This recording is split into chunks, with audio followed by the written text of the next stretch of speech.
সময় বাজিছে 1:15 আৰু মই আজি এটা প্লেনিং কৰিছোঁ যে আপোনালোকৰ মাজত এটা নতুন ভিডিঅ' মই আগবঢ়াম। মই ৰাতিপুৱাৰ পৰা মাৰ্কেটটো চাই আছিলোঁ। বেচিকেলি মই নিফটি 50 ট্ৰেড কৰোঁ, এইটো আপোনালোকে ভালকৈ জানে। মই ট্ৰেড প্লেন কৰিলোঁ আজিও এটা। মোৰ হাতত টকা নাই, সকলো কথাখিনি মই আপোনালোকক বুজাই দি কৈছিলোঁ। তৎসত্ত্বেও মোৰ জাৰ্ণিটো অব্যাহত ৰখাৰ কাৰণে মই ট্ৰেডিং কৰিম বুলিও কৈছিলোঁ। তো যিয়ে নহওক, আজি টকা অবিহনে ট্ৰেড কৰি আছোঁ। কেনেকৈ ট্ৰেড কৰি আছোঁ সেইখিনি আপোনালোকক জনাম, আপোনালোকে চাই থাকক। ট্ৰেড প্লেন কৰি আছোঁ। প্ৰথমতে মই হৰিজণ্টেল লাইন এটা ড্ৰ' কৰি লৈছোঁ। এতিয়া ট্ৰেড লাইন এটা ড্ৰ' কৰি আছোঁ। ট্ৰেড লাইন আৰু হৰিজণ্টেল লাইন এইবোৰ কেনেকৈ ড্ৰ' কৰা হয় সেই বিষয়ে আপোনালোকক মই শ্বৰ্ট ভিডিঅ' যোগে জনাম।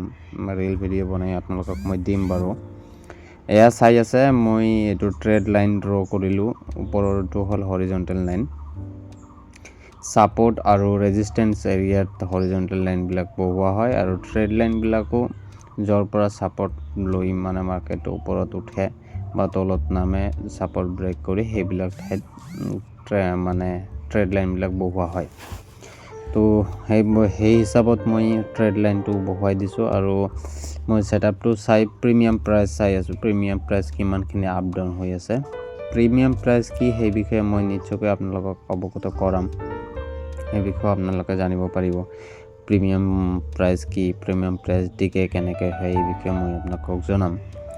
তো এতিয়া মই যে ট্ৰেডটো ল'ম, পেপাৰ ট্ৰেড এটা কৰিম, য'ত টকা নাথাকিলে ট্ৰেড কৰিব পাৰোঁ, সেই ট্ৰেড লোৱাটো পেপাৰ ট্ৰেডিং বুলি কোৱা হয়। এই পেপাৰ ট্ৰেডিং পদ্ধতিত মই ইয়াতে প্ৰিমিয়াম ভেলু এড কৰি লৈছোঁ, পুট ছাইড কল ছাইড দুয়োটাই। মোৰ য'ত ছেটআপ বহিব মই ত'ত ট্ৰেডিংটো ল'ম। ইয়াতে এতিয়া মই এড কৰা হ'ল। এতিয়া পুনৰাই আকৌ ঘূৰি আহিছোঁ চাৰ্টত। চাৰ্ট চাই আছোঁ মই। ইয়াতে চাৰ্টত মানে নিফটি 50 ৰেঞ্জত আছে 25,000, আপোনাৰ ধুনীয়াকৈ 25,925-30 এনেকুৱা ৰেঞ্জত আছে মাৰ্কেটটো। মই ইয়াৰ পৰা ট্ৰেড প্লেন কৰিলোঁ। কি বেচিছত মই সেইটোও জনাম আৰু সেই বেচিছত মই ডায়েগ্ৰাম ড্ৰ' কৰি আছোঁ যে মাৰ্কেটটো আপছাইড মুভ এটা দিব। আপছাইড মুভ দিয়াৰ কাৰণটো মই আপোনালোকক জনাইছোঁ কি কাৰণত। ইয়াৰ পৰা নিফটি 50 আপছাইড মুভ এটা দিয়াৰ পূৰ্ব সম্ভাৱনা থিয় হৈ উঠিছে আৰু যাৰ কাৰণে মই ট্ৰেড প্লেন কৰিছোঁ আৰু মই ট্ৰেড প্লেন কৰি এছএল প্লেন কৰি আছোঁ আৰু সমান্তৰালভাৱে মই টাৰ্গেট আৰু এছএল পইণ্ট কিমানখিনি লোৱা যায় সেইখিনি মই চাই আছোঁ।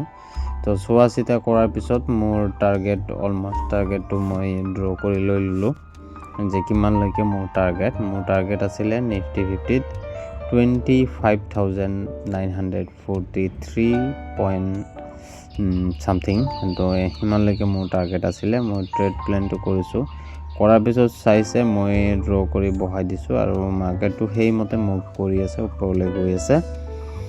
ওপৰত গৈ আছে আৰু মই তাতে পেপাৰ ট্ৰেডটোও লৈ লৈছোঁ। ঠিক আছে, পেপাৰ ট্ৰেডটো মই বাৰু ইয়াতে দেখুওৱা নাই। তাত মানে বহুত এড আহি থাকে, এডবোৰ খুব ডিষ্টাৰ্বিং হয়।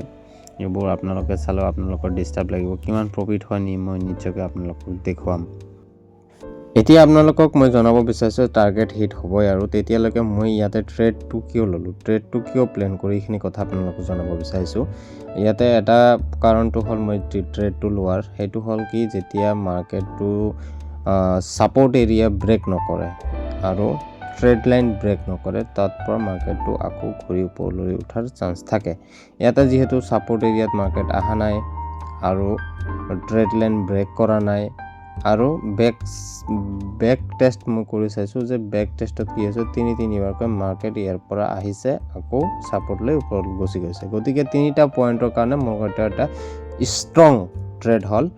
মই সেইকাৰণে ট্ৰেডটো প্লেন কৰিলোঁ আৰু ট্ৰেডটো প্লেন কৰাৰ মেইন কাৰণটো হ'ল ডাউন ট্ৰেণ্ড মাৰ্কেট আহি কেনে তলত ডজি এটা বনাইছে, ৰেড কেণ্ডেল ডজি এটা বনাইছে।